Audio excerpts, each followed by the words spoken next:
Ladies and gentlemen, the U.S. Senator for the great state of Alaska, the Honorable Lisa Murkowski.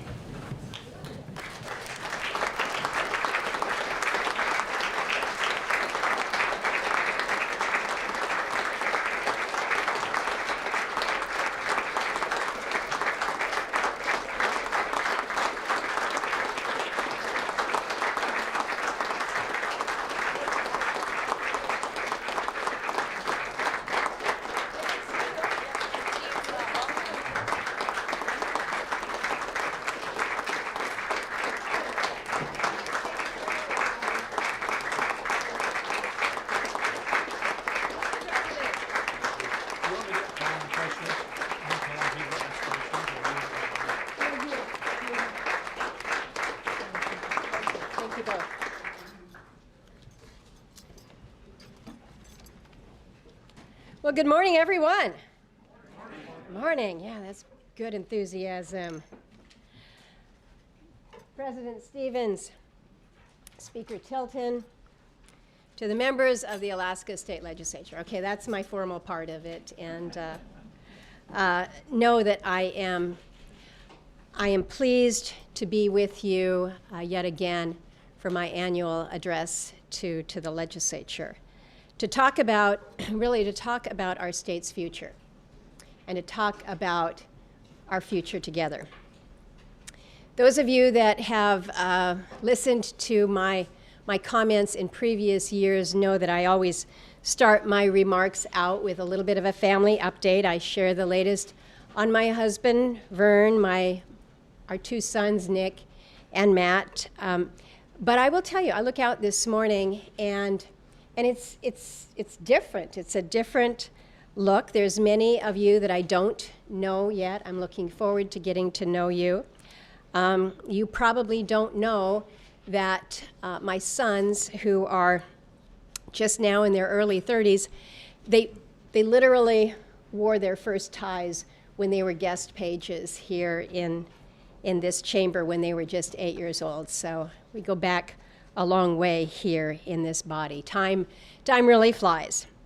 It's been 24 years since I first entered this chamber as a state representative. I served alongside of a few of you that are still here. Gary back here, Donnie in the back, Lyman sitting right next to Donnie there. I guess that's the old guys row back there. I don't know about that, but Representative Foster, where's Neil? Stuck in Nome with a blizzard. Well, I didn't serve with Neil, but I served with his dad, Richard, and Richard would serenade us with his birthday tributes, which were always quite amusing. And Representative Sadler, while you weren't serving here in this body, I think that you were probably singing in some of the legislative skits back there. I'm sure there's some tapes out there, but we're not going to bring those up. So to those of you who are continuing your service, I'm glad that your commitment to Alaska continues to run strong. To those of you who are beginning your first term, I want to congratulate you. It's really good. It's refreshing. It's right. It's great to see so many new faces, to see the diversity, know your passion that you are bringing to our state. And I want to give a particular shout out and commend the House freshmen who have created this informal bipartisan caucus, to Representative Ruffridge, to Representative Gray, all of you who have joined. Just what a great idea. Really, what a great idea. In these divided times, it's important that we know one another. We need to know one another so that we can work with one another and work well with one another to achieve for Alaska. And as you get to know one another, you're never quite sure who you actually may meet here, how your lives might be connected over time. Among the freshmen in my class back in 1999, there was a young woman who I became fast friends with. Her name was Mary, and today Mary and I work in the same building. We're still friends. carrying on the legacy of the Alaska legends who came before us, including the Congressman for all Alaska, our own Don Young, who we continue to miss him every single day. So you've heard from Mary and Dan over the past couple weeks. So there's probably not much left to be said. I'm here to do wrap up, but I'm sure that you heard from their comments. We're a small delegation, but we're a pretty mighty delegation. Our gruffness rating, I think, has gone down just a touch, but I think our effectiveness is still high. We're a good team for Alaska, and we work hard to bring home results. And of course, we can't do what we do without the teams that are behind us, just as you cannot do your jobs. On that front, I want to introduce some of the members of my staff who are here in the gallery with us today. Amber Ebarb is all the way in the corner there. Amber is my new staff director on the Indian Affairs Committee. She is Tlingit. She's raised in Anchorage. She's got family members from Hoona. Next to her is Erin Thiel. Erin has been my advisor on energy and natural resources. Some of you may have recalled working with him when he was doing the same work over on the Energy and Natural Resources Committee when we were running the committee there. Kevin Swanson, sitting next to him, joined us from Congressman Young's office. He's my advisor on transportation, broadband, and a lot more. So when we're talking infrastructure, a lot of you have made contact with Kevin there. And then Matt Robertson is my new fish guy. He's from the Golden Heart City of Fairbanks and doing a great job for us. You're going to see a few others wandering about the building here over the next couple of days. Caleb Freilich, who's my chief, as well as Kate Williams-Stern, my deputy chief, both from here in Juneau, although Kate will remind me, no, I'm from Douglas, so got to make that distinction. You'll also see my ledge director, Angela Ramponi, my communications director, Karina Borger. Both of them hail from Soldotna. And then Brian Hughes, who many of you have known over the years, is also wandering the halls here. We're here to make connections with you and your teams, to really be sharing some good ideas, brainstorming on how we can solve some problems together. We've got a good team, and I'm really proud of them. It's a team that works tirelessly for Alaskans. I'm proud of what we were able to do this past Congress, and together with the delegation, with many of you, I think we've helped people and improve our state. We responded to more than 8,000 individuals who wrote directly to my office. We opened and successfully closed hundreds of cases for Alaskans who needed assistance with everything from passport renewals to missing Social Security payments. It seems like nobody contacts their Senate office until like 3 days before that critical trip, and they realize my passport's expired. That's where we come in. It's not the sexy stuff that makes the headlines, but boy, oh boy, we're making a difference for people. Every one of them was important, as were our legislative accomplishments. So when I spoke to you last year, our bipartisan infrastructure bill had just become law, and I explained then how it had the promise of helping us build and modernize our core infrastructure, everything from our roads to bridges and ports and airports to energy, water, broadband, and our ferry systems. And in just a year now, that's playing out better than any of us had expected. Nearly $3.2 billion from the infrastructure law has now been announced for the state of Alaska.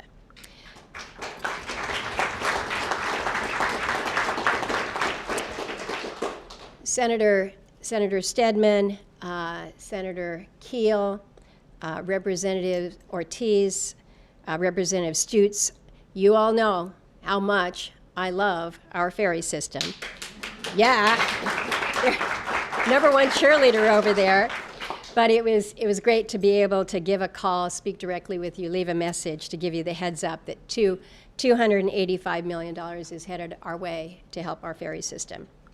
To Senator Olson and Representative Foster, with $250 million from the infrastructure law and the matching funds that you convinced the legislature to approve, where we're finally going to build Nome's Arctic deep draft port. That's a huge benefit for your region.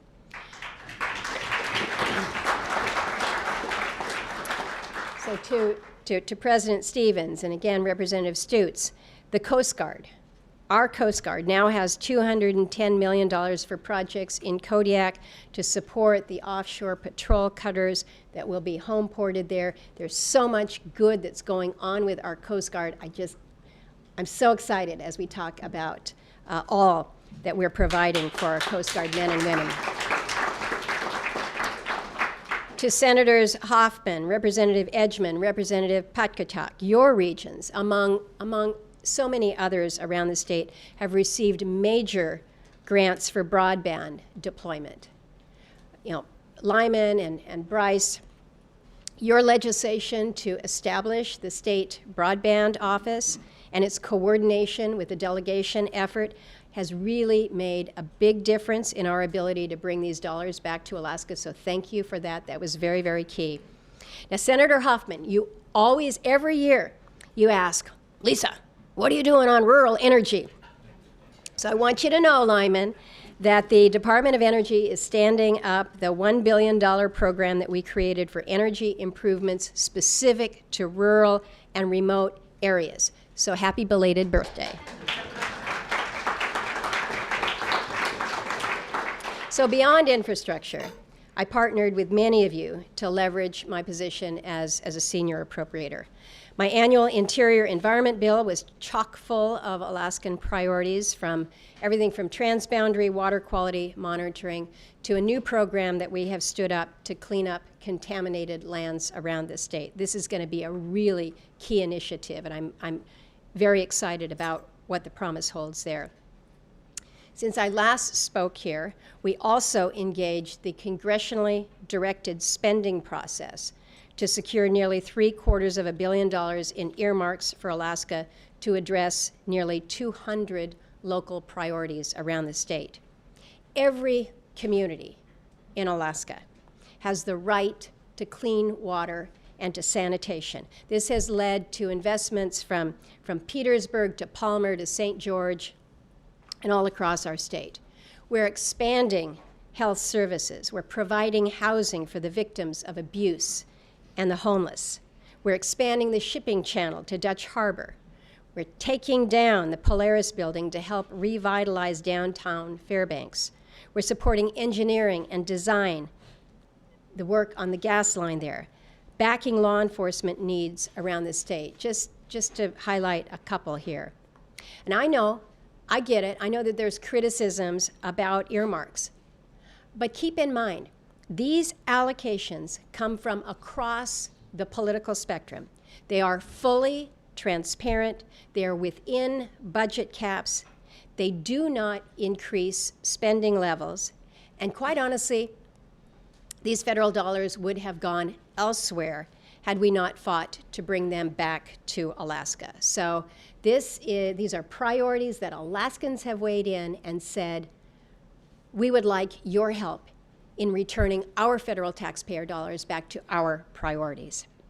So on that note, the appropriations request portal on my website is now open. It's going to be open through March 17th.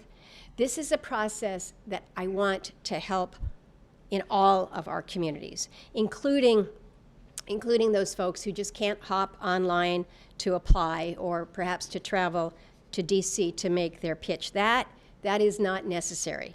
What is necessary, though, is for us to try to reach everyone and understand their needs. So we had some really big policy wins last year as well, in addition to talking about the funding that is coming our way. We passed my University of Alaska Fiscal Foundation Act, which will add up to 360,000 acres to the university's land grant. So this is something that President Stevens, Senator Kawasaki, I know you have been championing this along with many others here in the legislature, but for quite some time. And You've done it in partnership with the governor and the university, and we have been successful now. The reality is we've got a great land-grant university here in the largest state in the union, but with a smaller land grant than even Rhode Island. And so now we're going to be addressing that. We're going to be fixing that. And over time, the lands that the university receives from the state will generate additional revenues to support its students, to support faculty and campus infrastructure. So this is good for our university system. Other policy initiatives, we reauthorized the Violence Against Women Act. We secured $300 million for commercial, recreational, and subsistence harvesters that have been affected by fisheries disasters. We convinced FEMA to lift its cost-sharing requirements to ensure a quick and effective response after the remnants of Typhoon Murkowski slammed western Alaska. At our military, we made historic investments in our military. We brought home $335 million for military construction, including our runways at JBER. We gave the men and women who serve our country a well-deserved pay raise. We passed major portions of my Arctic Warrior Act to provide additional benefits for those that are stationed here in Alaska. We also honored our promises to our veterans through the PACT Act, which will provide better care for those who suffered toxic exposure during their service. So significant legislative accomplishments, and I could go on about these, but suffice to say, last year was a good year for Alaska. Last Congress was a good year for Alaska. And we didn't get everything that we wanted. You never do. We're still pushing for that commercial icebreaker. We're not going to let up on that. But we're going to feel the benefits of the measures that passed for generations to come.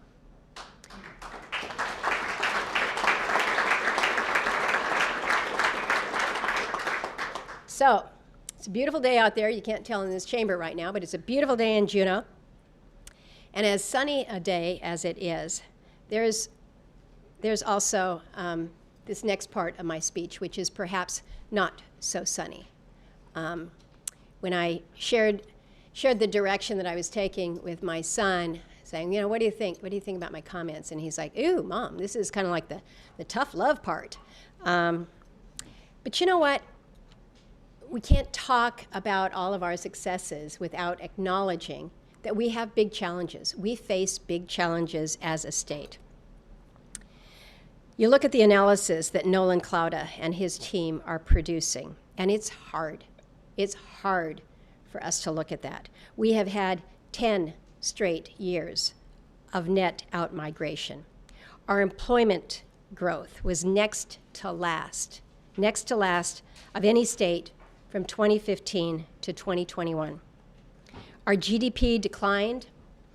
We're next to last over that same period. Alaska's economy is recovering from the pandemic, that's good, but it's recovering at a slower pace than almost any other state out there. We all know that the price of food and fuel is still too high. It's hard to find eggs, much less childcare or affordable housing. No one that I'm talking to, from private firms to state agencies, from schools to hospitals, can find enough workers. We're a resource state that isn't being allowed to produce resources in our vast federal areas, even potentially within our own petroleum reserve. Some of our fisheries, from crab to salmon, are collapsing, leaving families and communities without sustenance. The impacts of climate change growing worse. Too many people are struggling. Fentanyl is claiming more and more innocent lives, including those of young Alaskans like Bruce Snodgrass. Well, friends, Alaska cannot settle for being 49th in anything but statehood. We cannot settle for it.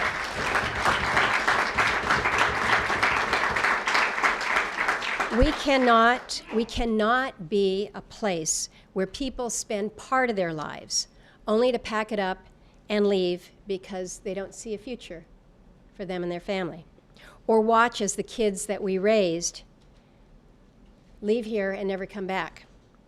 Alaska needs to be the place where people want to move to and want to stay because they have good jobs that support their families. They have a good place to live. They have good schools where their kids can excel.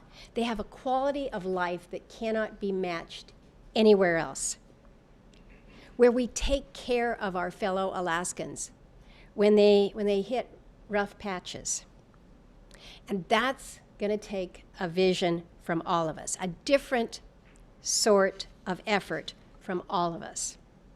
And a recognition that while a lot of supplemental federal support has come our way between the COVID package, the infrastructure bill, we can't count on that forever. It's not open-ended here.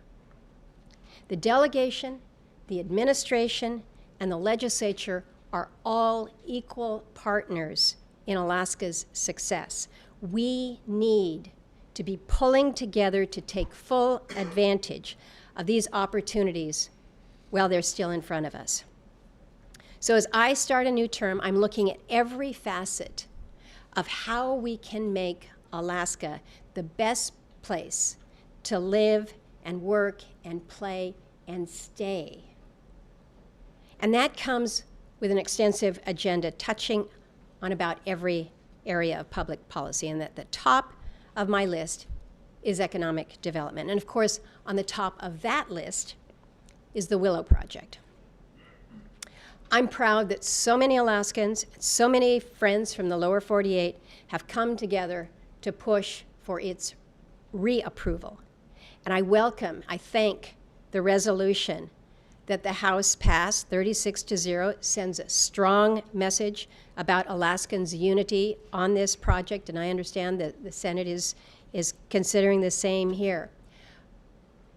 But on this day, on February 22nd, with a little less than 2 weeks from a final decision, I am still not certain which way this is going to go.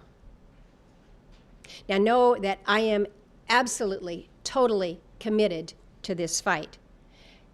My colleague Dan has been an absolute warrior on this. Mary has shown true courage, pushing the administration on this, standing up to the Democratic members of the House. The governor has been crystal clear on his position. And here in the legislature, you have been steadfast in your resolve. We're so thankful for that. And I also want to express my thanks to the large majority of Alaskans, especially those Alaska Natives who live on the North Slope, who are pushing for Willow.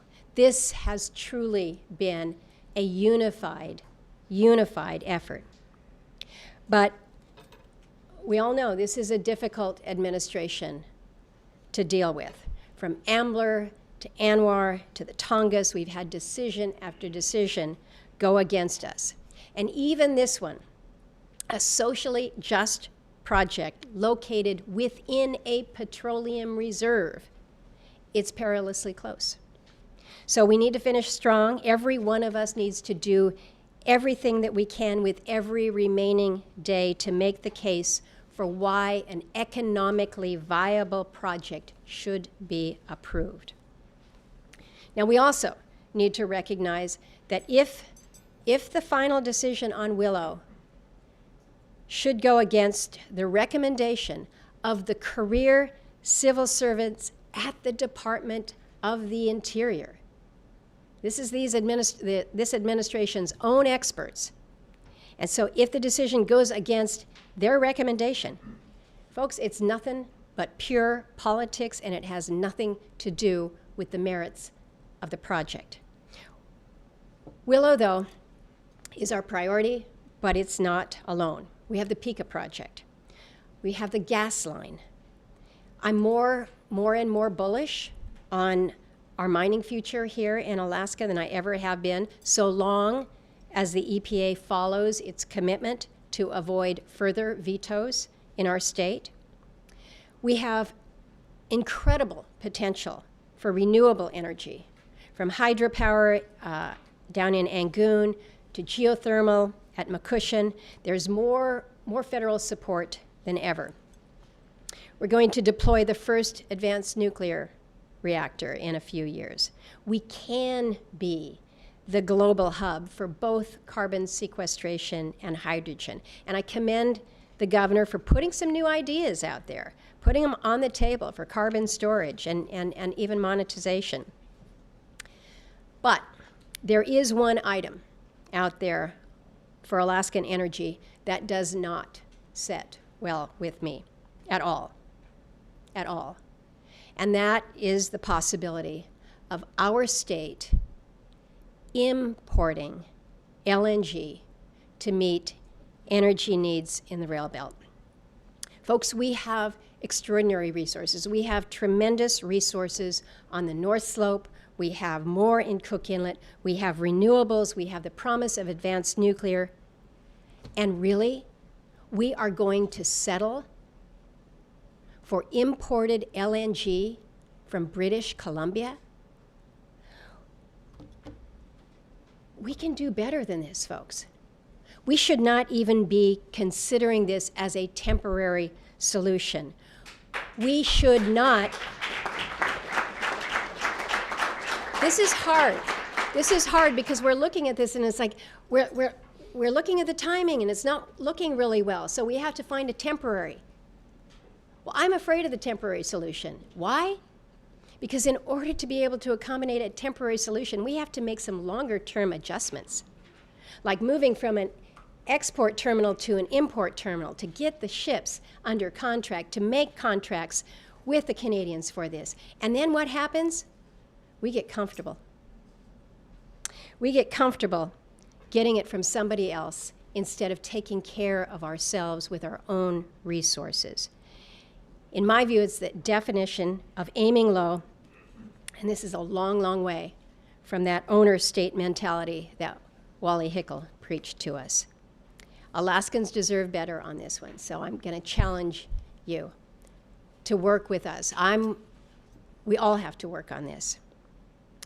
Beyond resources, another priority, of course, is workforce development. We're all talking about it. From the North Slope to the projects that are being facilitated by the infrastructure bill to everything else going on in our state, we know that we need more workers in just about every field. And that means that we need Alaskans that are trained and ready for those opportunities. So I've been able to direct funding to several workforce initiatives through the CDS process. I'm going to support the University of Alaska, Ilaksavik, Ute, Northern Industrial Training, and all who prepare Alaskans for the workforce. And I'm going to do it every chance that I get. And I would ask you, I would encourage you to do the same because we also need those state-specific solutions to educate and train Alaskans. We need to be able to attract new talent to our state, but we've got to have this workforce. You know it, I know it. Next is childcare. Wow. Wow. Who would have thought there's a federal role for childcare? There's a federal role, there's a state role, there's a local role. We know. Every region of our state lacks sufficient access to childcare, and that's taking people, particularly moms, out of the workforce. Lack of childcare, we're learning more and more, can even impact our national security footing here in the state of Alaska. I've spoken with General Nahom about this, and I think it's no exaggeration to say that it's starting to impact our readiness within the Alaska Command. We hear from the Coast Guard as well. Without child care options, Coast Guard not going to look to homeport new vessels. So this is real. At the federal level, I'm working with others on the HELP Committee to improve the Child Care and Development Block Grant Program to help make child care more affordable, help providers stay open, enable them to better recruit and retain staff. I'm going to continue to advocate for Head Start, which also faces barriers to staff recruitment and retention. And then as far as the military goes, I'm looking at ways to give leadership more authority and funding to staff child care centers and give their employees a competitive wage. I know Representative Fields has a bill that he is working on with childcare. I know that others of you do as well. So I would urge you, do what you can from here by putting this issue firmly on the agenda for the 33rd Legislature.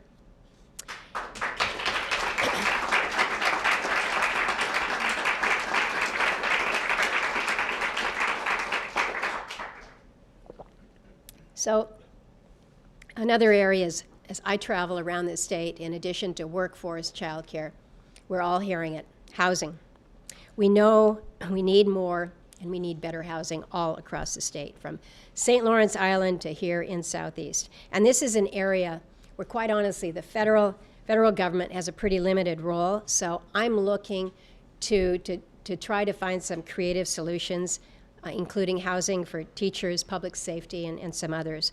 But one avenue that we can use, one tool, is through the CDS process, which can provide some assistance with site preparation and water and sewer connections that are needed before the housing can be built. We really tried to focus on that in this last round of CDS request. If you can help build out that base infrastructure, then perhaps the cost of that development is not going to be as weighty. Another area that we're looking at is the Native American Housing Assistance and Self-Determination Act. You know it as NAHASDA. We're going to be pushing hard to reauthorize that this Congress. But here again, you have some opportunities. There's some requests in the governor's budget for housing. So I would hope that you would take a look to give these thorough review, add your own ideas here. But the area that I would challenge you the most in today is transportation. We have an unprecedented opportunity to refloat our struggling ferry system. This is our shot.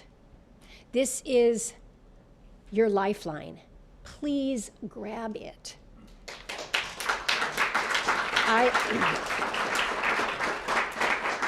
This is where I may be stepping over, because I almost never call on the legislature to do anything specific here.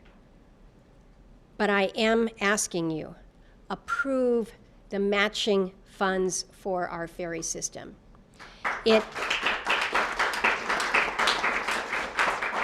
This is the Alaska Marine Highway System. It is not the federal Marine Highway System. This, maybe I have to admit, because sometimes you just have to take yourself back one step. And I know that it's personal to me, because I spent my growing up years here in Southeast and know and understand what a strong marine highway system means to these communities, means to a regional economy. But the ferry system really matters. It should matter to all of us in Alaska, regardless of where you live. As we worked through the infrastructure bill, placing priorities, I made sure that people understood, in our great state, we are not well connected by road. That's why our airports are so important. That's why our ports are so important. And in our islanded regions, as we have here, as we have in Prince William Sound and the Aleutians and out on Kodiak, the Marine Highway is our highway. And so I was able to educate some folks, and it was good. It was good. And I've done what I can on this, but it's now up to you to bring it home. And I know that there are many opportunities under the infrastructure bill and under other federal measures. And I know full well the fiscal budget is tough. I get it. But the opportunities that we have created for Alaskans to invest in our future won't be fulfilled unless the legislature is able to step up with some of these state cost shares. And so, when we talk about transportation, I've got to ask, what's What's the long-term vision here? What's the plan? When I was serving here in this chamber, Representative Jeanette James from North Pole, Jeanette sat, I think, right where you are, Dan. She had big ideas. She had big ideas about a rail connection to Canada. You know, Mike, she talked about it all the time. This was how we were going to move everything, particularly our mineral resources, and boy, was she tough on it. Frank Murkowski, you've all heard him talk about it. He's still talking about those big ideas. And yet, here we are. Here we are, all these years later. We've got good projects at risk of not being able to get off the ground because we still can't move our stuff. We need to be thinking big about how we move our people, our resources, our freight, our trash. Let's not lower our sights here. Frank is right. Frank is right on this one. To maximize development opportunities across our great state, we need to be able to move some things by rail. So let's get this conversation going again about projects like the Northern Rail Extension and the Matsu Rail Connection. We also, I'm all over it. Let's get some rail going there, Mike. But when we're talking about connection, let's bring it home to the Port of Alaska, because we've got to get it right. We've got to get it right there. The heart of our transportation system around the state, handling well over half of the cargo our state receives. It is imperative that we upgrade the port to modern standards. But for that to happen, everybody has to agree on the design. The delegation has stepped up to provide funding. The state has stepped up with matching funds. Thank you, Senator Merrick, wherever you are sitting. Thank you for your shoulder into that. But when I read in the Anchorage Daily News about the proposed design modifications that may cost just another $200 million with no understanding as to how we're going to pay for it, besides applying for additional federal grants, I mean, really? This port is too important to Alaskans. This project is too big to fail. We have got to get this right. Now, many of you, I know, share my passion for the Arctic, which is now on the front lines of the great power competition.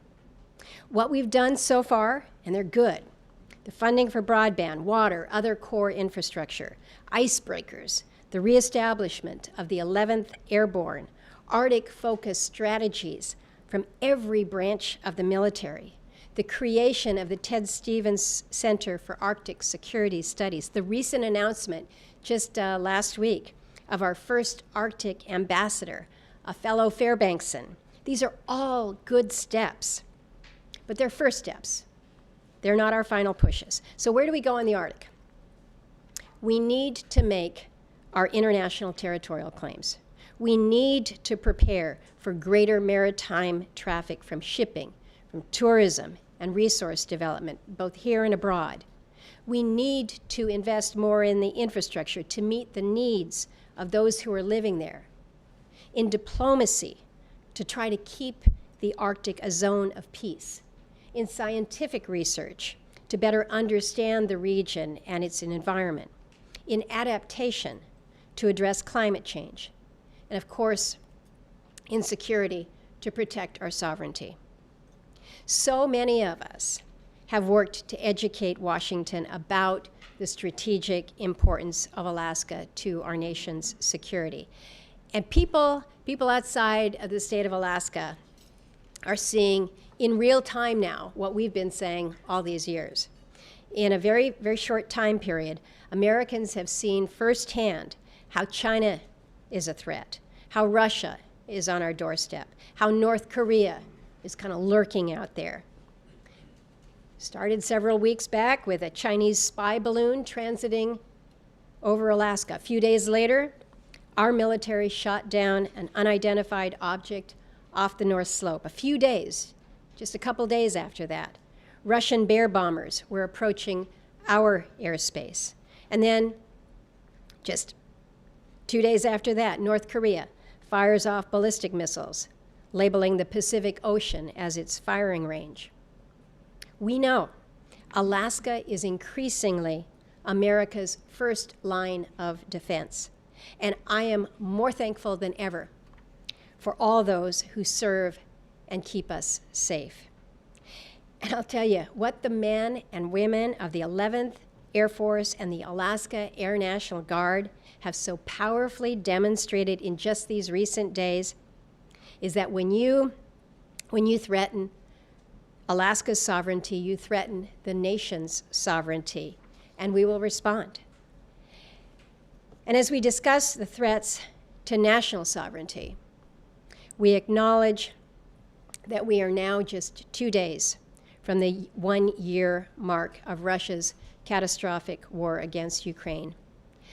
It has never been more important to stand with Ukraine to help preserve their democracy. I am proud to do so. The people of Ukraine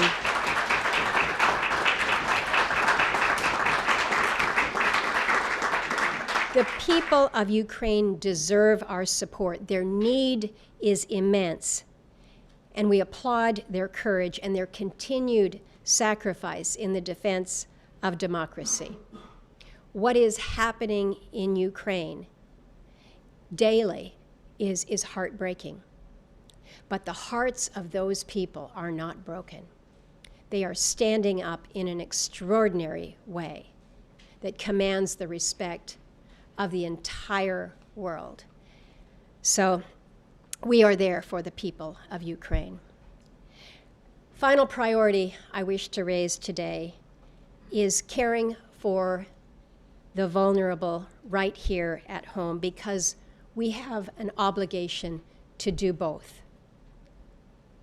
As much as we invest in infrastructure, in transportation connectors, and everything physical, we also need to invest in our people. Because as we know, not is all well in our state. Too many Alaskans are vulnerable and need our help. We need to take care of the elderly, the young, the people with disabilities, the hungry, those who face violence and abuse and addiction and mental and behavioral issues and homelessness. And we know that there are good ways to make a difference in these lives, and we need to reach for them. I was pleased to see the governor's proposal to extend Medicaid's postpartum coverage to 12 months. I think that that was important. We can also bolster our healthcare workforce, especially in our rural areas, so that Alaskans can access care closer to home. We can do more to educate Alaskans about the extreme dangers of fentanyl poisoning, as we're doing with Bruce's Law, and to stop its illegal trafficking into our state. We can provide resources to community-based organizations that support Alaskans as they undergo treatment and recover from addiction. We can reduce barriers to trauma-informed care after sexual assault. I plan to make care for the most vulnerable a priority every day that I have the privilege to serve, and I would ask that you all join with me in that. We know our state needs big projects. I've mentioned several of them here. There's so many that I haven't mentioned. Grid modernization is going to be huge. But I'll tell you, these big projects, they won't matter. They won't matter as much if we don't have healthy families and healthy communities. We have come so far as a state, but we still have a long ways to go to reach our potential. And what matters for each of us is that we're here. We're here in the arena. And sometimes the arena gets a little bit chaotic. But we've been chosen by the people of Alaska to represent them, to serve them, to listen to them, and to help them.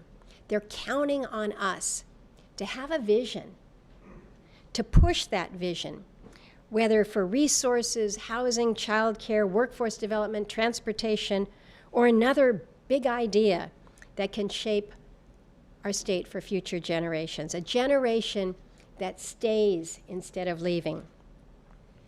So the delegation has done a lot for Alaska in these past several years, and we're happy to do it, but we need our partners in the state to step forward. That's my challenge to all of you who have the privilege of serving in this 33rd legislature.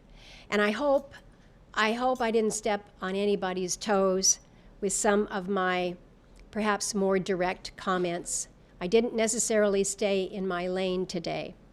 But I'll tell you, I am comfortable in saying this to you because this is my place. This is our place. I love this place. It's where I started. It's my home. It's my family. We are family.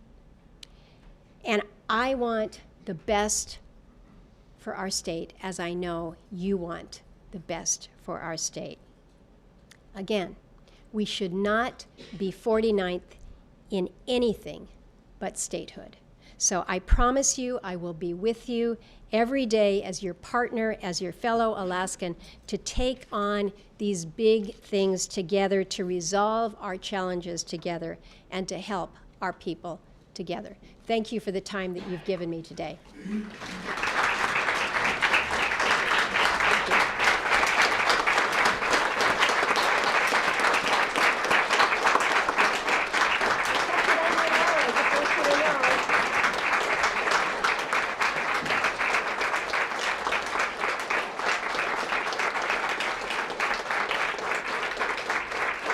Thank you. Senator Murkowski has graciously agreed to answer a few questions, so we'll begin. And if anyone has a question to ask, please raise your... Okay, Senator Hughes, beginning with Senator Hughes.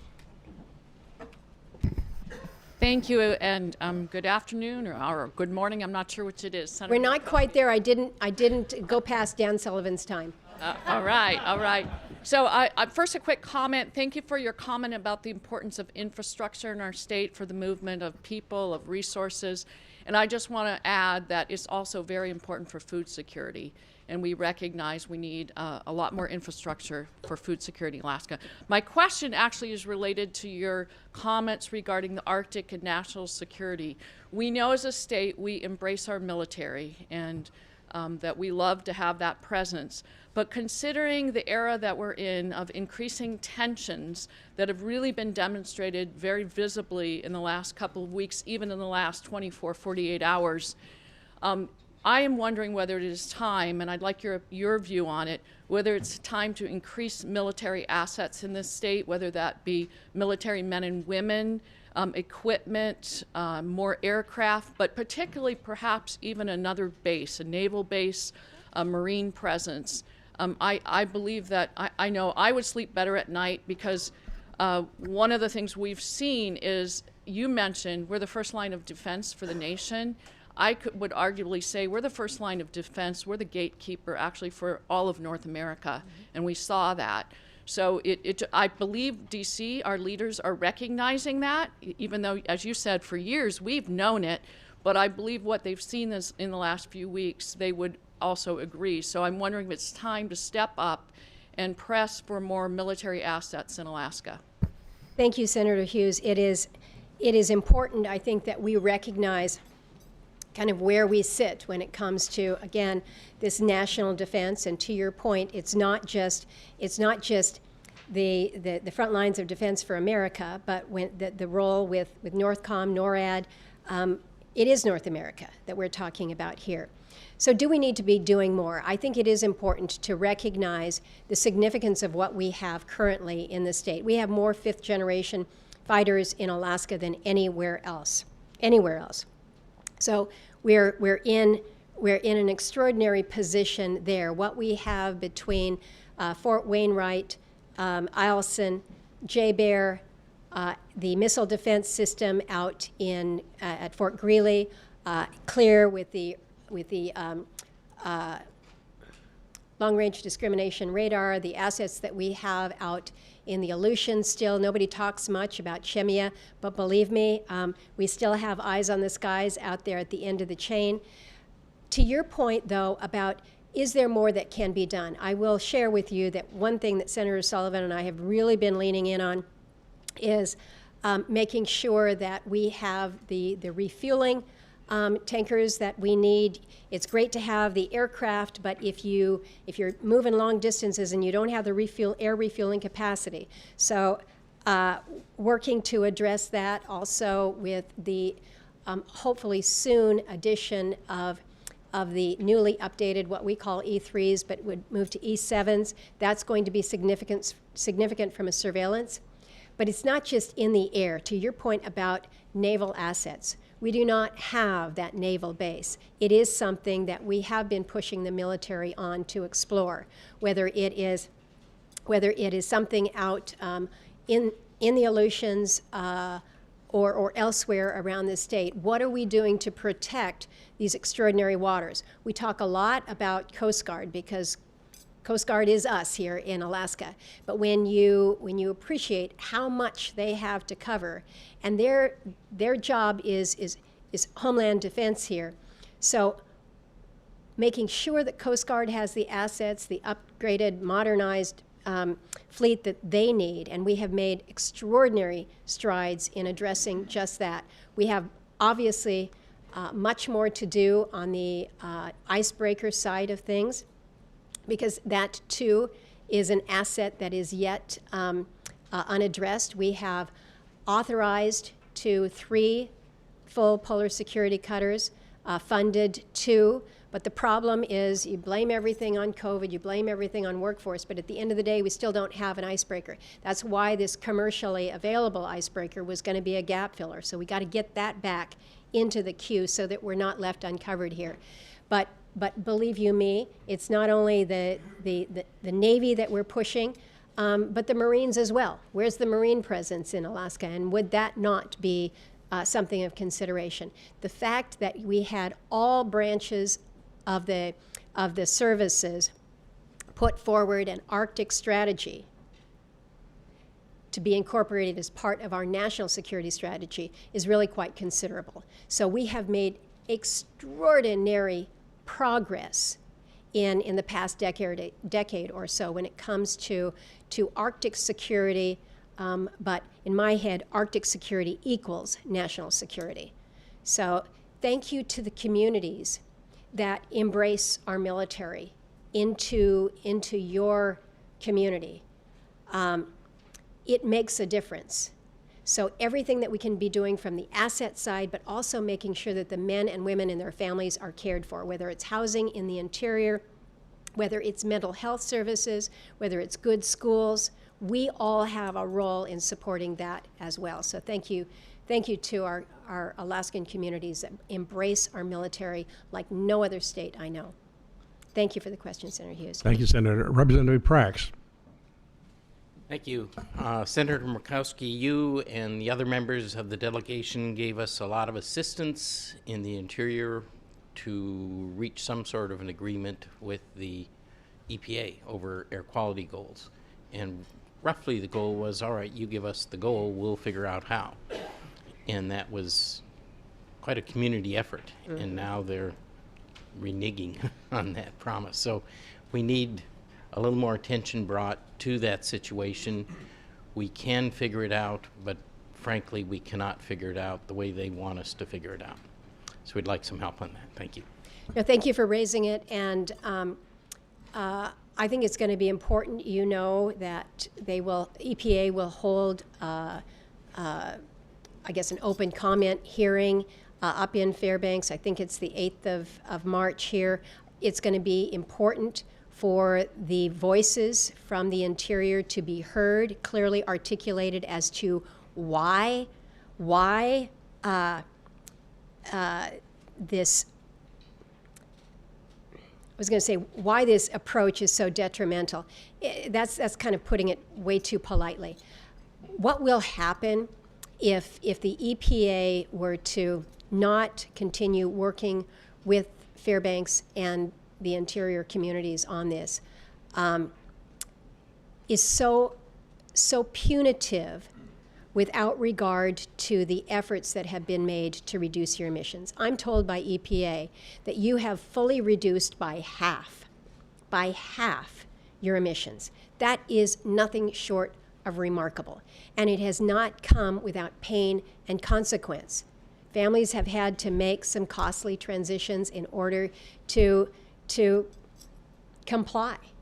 And yet it seems as if there's no credit given and a failure to recognize that the options for addressing the remaining constraints are not economically viable. And so what does that mean to a community when you don't have the options? The option is just not to force everybody to move out, because I think that there are some who actually think that that would be a better outcome. That is not an approach or a strategy that works. So there's a little bit of responsibility, maybe a lot of responsibility on the EPA. We tried to help with these wood stove changeout. We've put a lot of money into that, a lot of federal resources to help with that. And then the EPA can't figure out their own certification standards for the wood stoves. So we don't even know if it's helping. I mean, these are the types of things where I know people are looking at this saying, the government is saying they're here to help, and in fairness, they haven't done much to help us out with. So what I was hoping that I might be able to do, and if we can't do it on this trip, the Interior delegation, folks on my team, on Sullivan's team, on Peltola's team, with the state administration here, we need to be talking about what this strategy is. Because if you fail, according to EPA standards, to meet their compliance and the punitive measures, the enforcement measures come in, it's an enforcement not just against Fairbanks in the Interior. The penalty is that the state of Alaska loses their federal highway dollars. Whoa, if that doesn't get the attention of everybody in this room, this is what we're talking about. This is high stakes stuff in a place where the community has tried valiantly to address it, made great strides, and yet it's not good enough. And you know what EPA's biggest fear is right now? Well, we're going to get litigated. Get litigated every day. Work with the communities. So we really need the Interior to be coming together on this. Thanks for the question, Mike. Thank you, Senator. Representative Fields.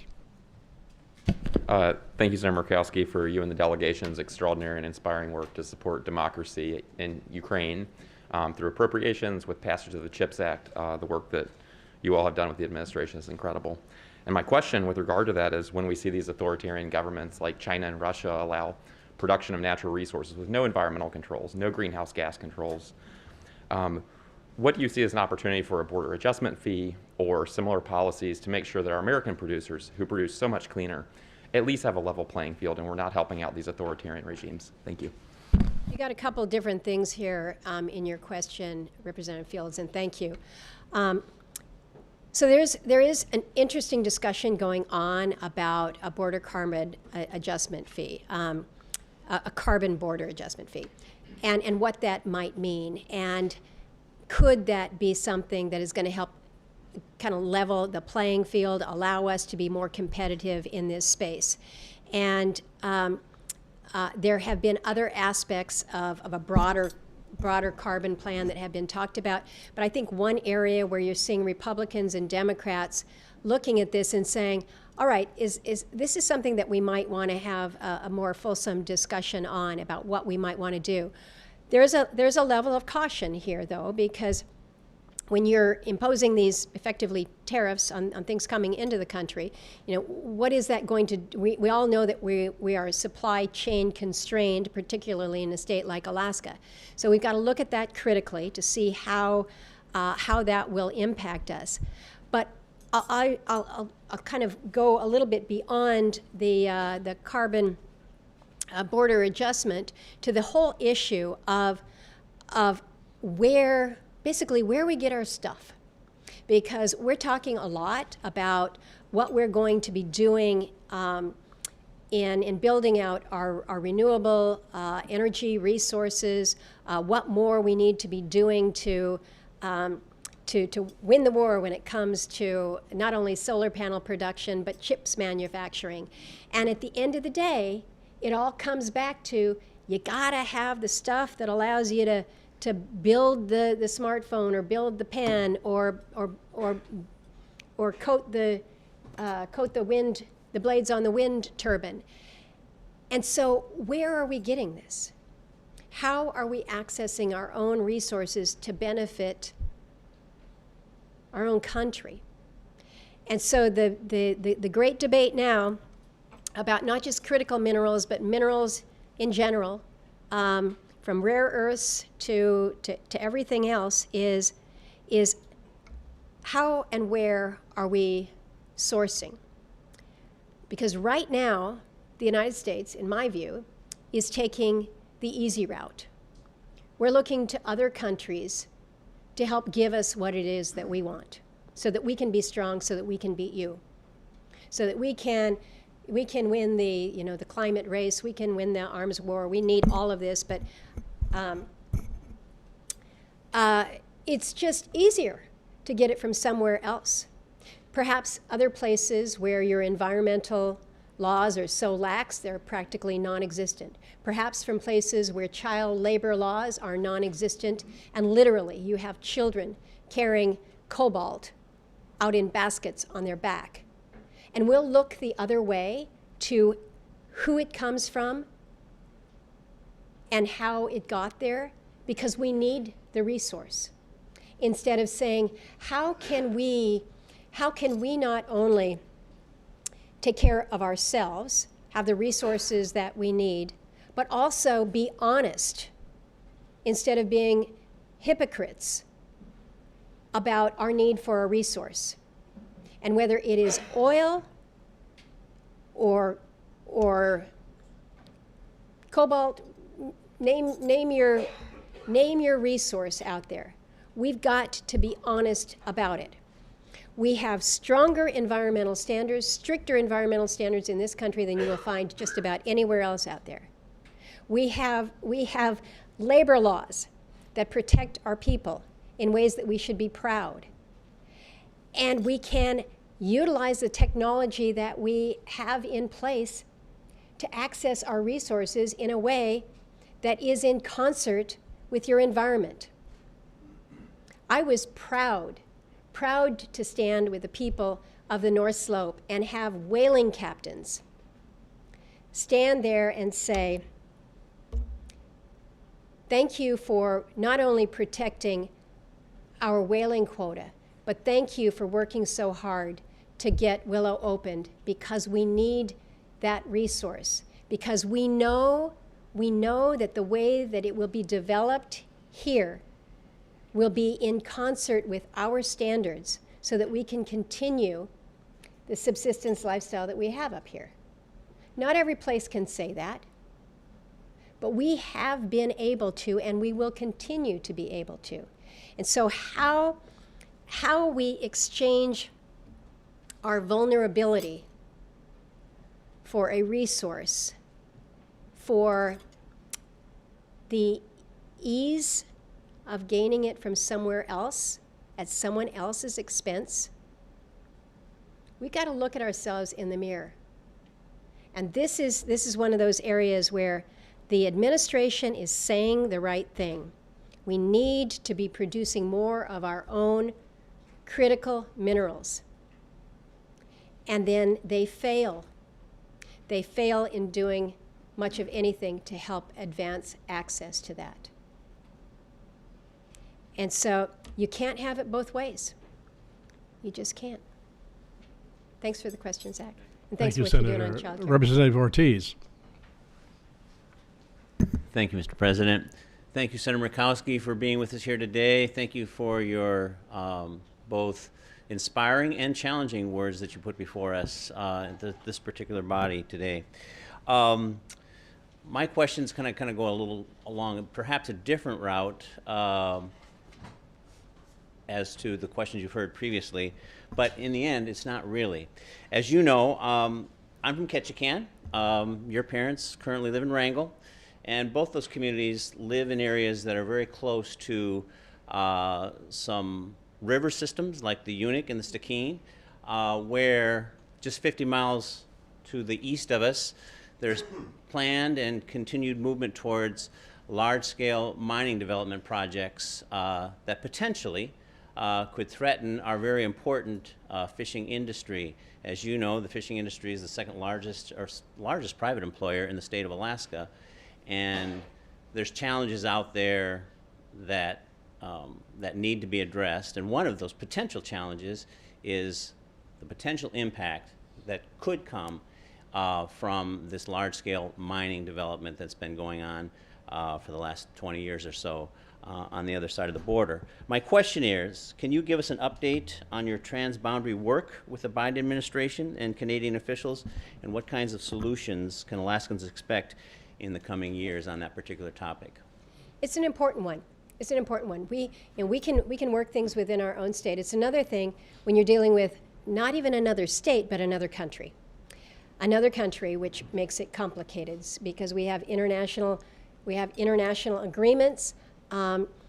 Obviously, Canada is free to produce their resources as we are free to produce our resources. But when it's recognized that there is impact that flows across boundaries, that's where we have to have levels of cooperation. And I think that's where some of the frustration has been. We have the International Boundary Commission, commissioners, both Canadian and U.S., that are charged with kind of doing this oversight.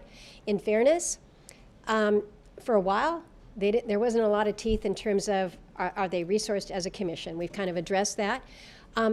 When we first began looking at this issue some years ago, there was no monitoring that was being done, whether around the Stikine, the Unic, or any of the other transboundary waters. And so what we have done over the years is continued to provide for that baseline monitoring, so that in a way it's precautionary, but we need to know.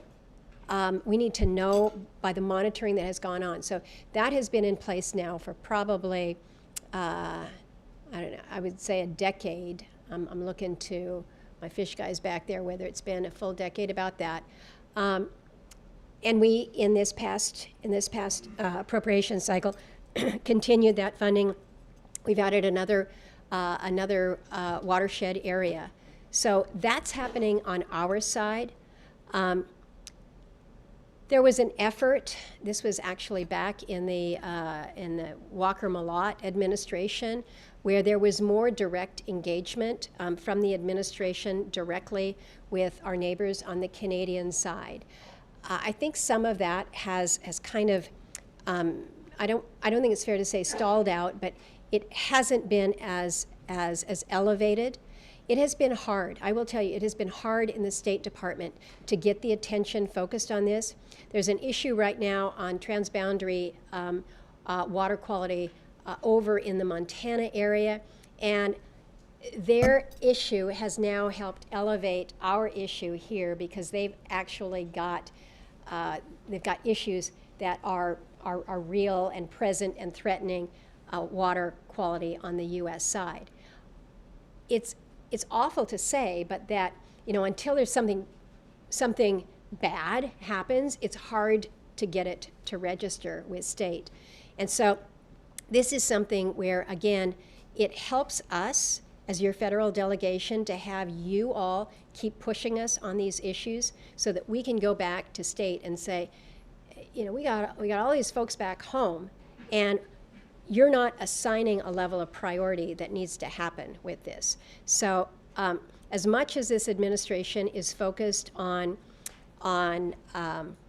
environmental issues, as much as this administration is focused on kind of care for the environment, but also a real keen and appropriate focus on Indigenous peoples and impact on things like food security, you would think that this would register a little bit higher, and it has not. I've raised it at the Secretary level with Secretary Blinken, and the part of the problem is the Secretary of State folks are pretty occupied with the crisis of the day rather than we want to prevent a crisis from happening. So we're going to keep that from happening, but it requires vigilance. So help us with that. Thanks. Thank you, Senator. Our last question will be from Representative Cronk. Thank you, Mr. President, and thank you, Senator Murkowski, for being here today. There's so many important things I could ask a question about, but the one thing that never fades for me is our ways of life and protecting our ways of life up here, whether it's hunting, fishing, or trapping. And the other day I read an article from the Yukon, and it stated in 2023, the Yukon River Chinook is functionally extinct. And in 2023, we're watching a culture, a way of life, a source of food go away. And, in 2023, we're watching the smoke forever disappear from our smokehouses. So what is being done at the federal level, and what more can we get done to, protect not only a way of life, but a culture? Yeah. Thank you. For those of you that represent coastal communities, just think about the significance of what Representative Cronk has said. This is, when we talk about fish disasters, it is not isolated to one area. I mean, you represent the heart of the interior, and you're being impacted by what we're seeing in our oceans. It's all connected, folks. And it's challenging because, as we know, there are so many different factors at play here, some which we can control and some which we cannot. And so trying to understand everything that we're still struggling in trying to understand the science, we know that we can put more money towards data and research. And we have been doing that aggressively, everything from the fish disaster money, but more important on the resource side, what we've been putting into NOAA, into the agencies for not only monitoring, but just the pure research, whether it's everything from ocean acidification to understanding what's happening with the temperatures to the food chain that the species survive on. But it is hard to be able to talk to somebody whose family relies on a full smokehouse, a full freezer to make it through the winter, and to have them say, you don't need to give me research. I know that there's no fish. I know that there's no fish. And so the need is so immediate that it feels so limited and weak to be able to say, we're going to spend more money on research. I had one gentleman tell me, he says, Lisa, can't you just put the fish back in the river? And he's not being flip. He's speaking for his family. And so we've got Board of Fish that's meeting in Anchorage today. They've got some management decisions that they need to be working through. This is really the proverbial all hands on deck in terms of what we can do to understand.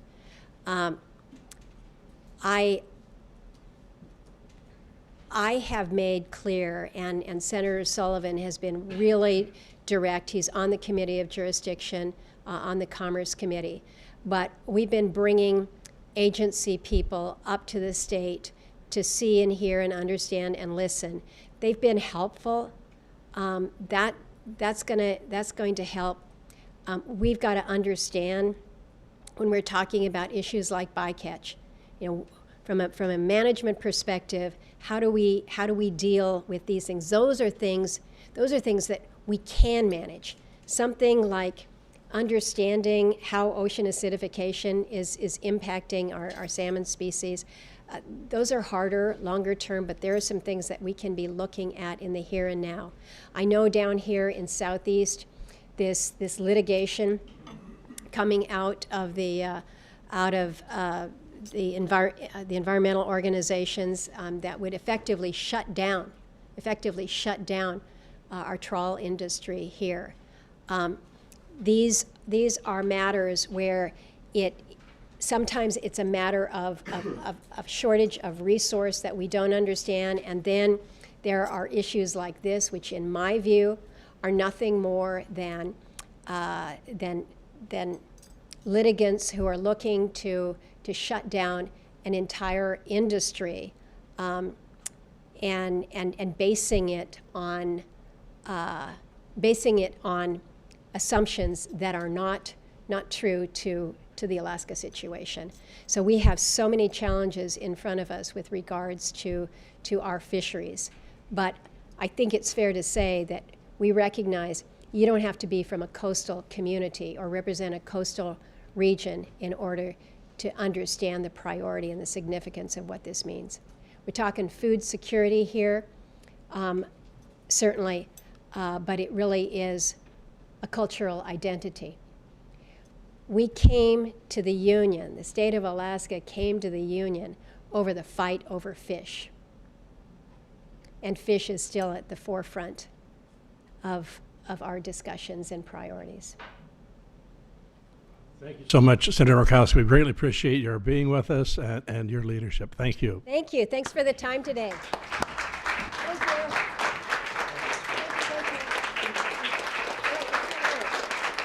Thanks, everyone.